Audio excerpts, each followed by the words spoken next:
Kaže, eto, ja sam preživeo 3 srčana udara i spremam se ovih dana, treba da putujem u Čikago kod jednog mog dobrog prijatelja koji mi je organizovao tamo jednu složenu operaciju srca. Međutim, on nije znao da ima aneurizmu trbušne arterije koja je skroz sklerotična bila.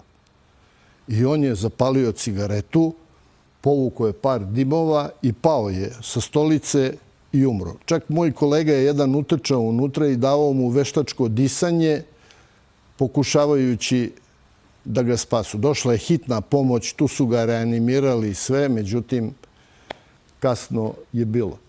I mi smo odmah istu veče organizovali obdukciju na Institutu za sudsku medicinu. Upravo da bi se te neke špekulacije tipa zadavljen, udavljen, prebijen, ubijen, prvo to ne radi služba javne bezbednosti. Ako treba nekom glava da se odradi, nego zna se ko to radi.